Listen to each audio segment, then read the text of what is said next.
All right, he's my old friend Kevin Noon, and had one of the more epic quotes in the history of broadcast media.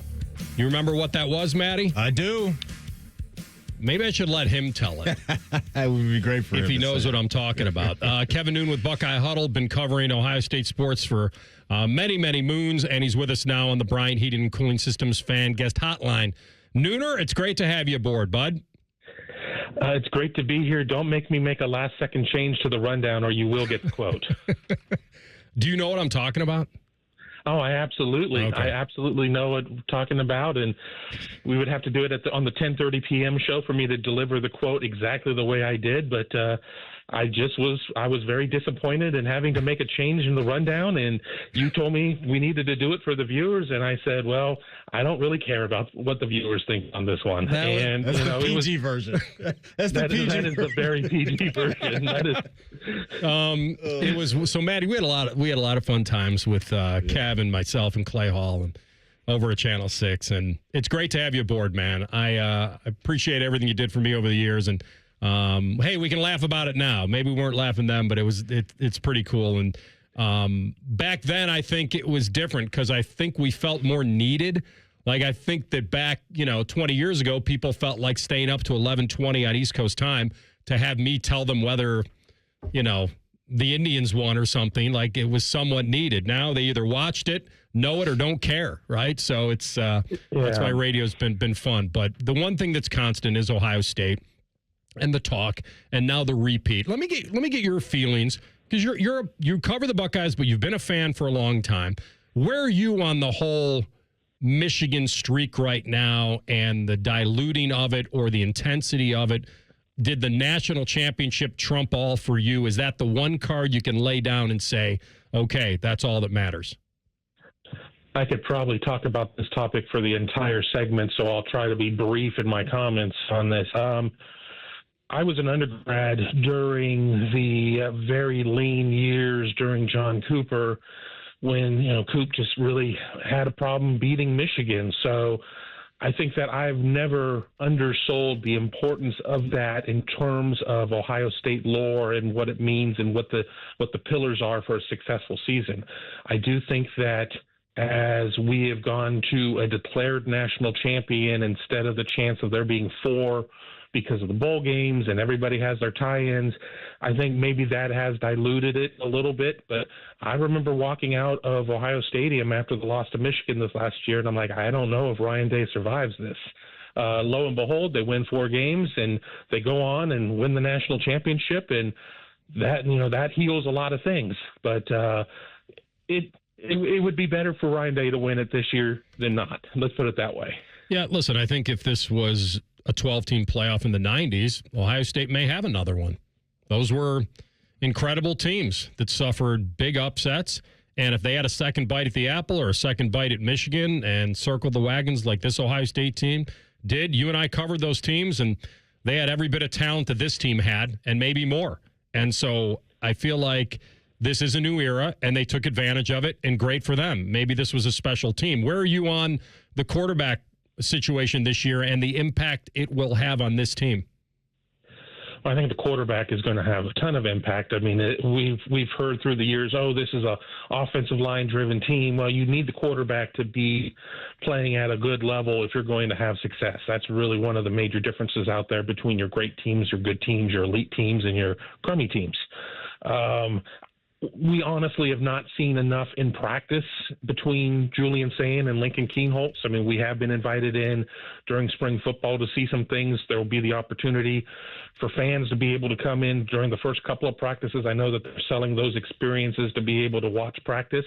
I think it's going to be Julian Sayin. I think he's going to be the guy, and it's going to be interesting week one getting Texas against a quarterback that certainly has more experience but is kind of new to the position as well with Arch Manning.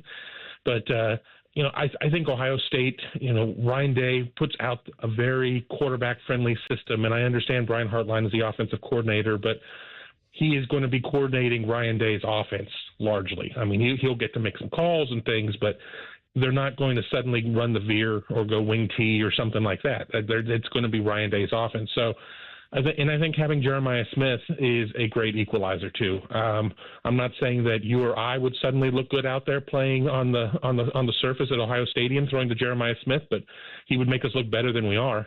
Let's talk about this defense, specifically this defensive line. After losing, a few guys that were very experienced and very talented, as you know, Nooner, looking at some of the guys that have to now step up and try to become household names on that defensive line. Your thoughts on a guy or two in that defensive line room that needs to step up this year?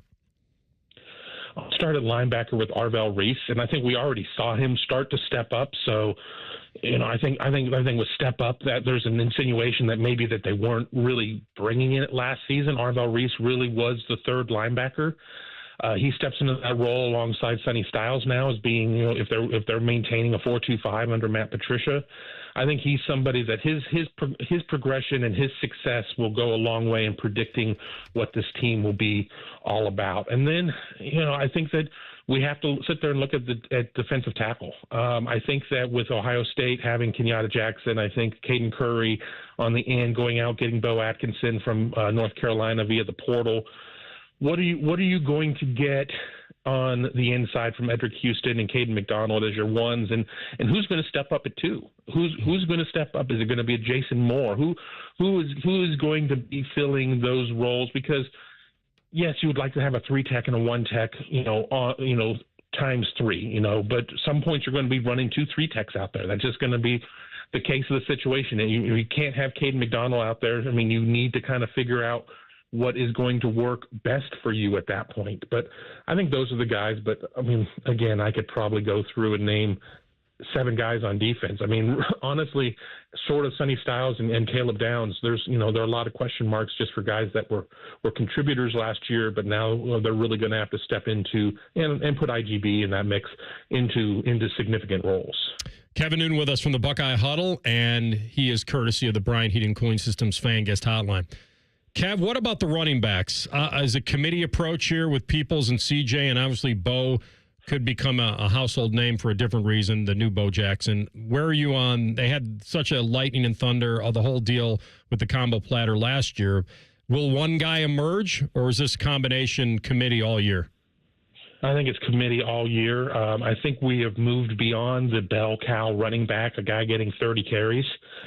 You do talk about at times wanting to ride the hot hand, but I think that there has been such a shift in terms of, just the knowledge of you only have so many hits that you can take, and with running backs delivering hits as well as absorbing them, they're so much better off being limited to 17 or fewer carries in a game. Now, there could be a situation of where CJ Donaldson is running, is having a little more success than James Peoples, or vice versa, and you could maybe see the numbers skewed a little bit. But I don't think it's going to be the case where we're going to see a Beanie Wells be. He is the running back. He is going to be the guy where carries 1 through 6 don't mean anything. It's carries 26 through 30 are the ones that are going to be the money downs for him. No, I think now it's a much smaller number.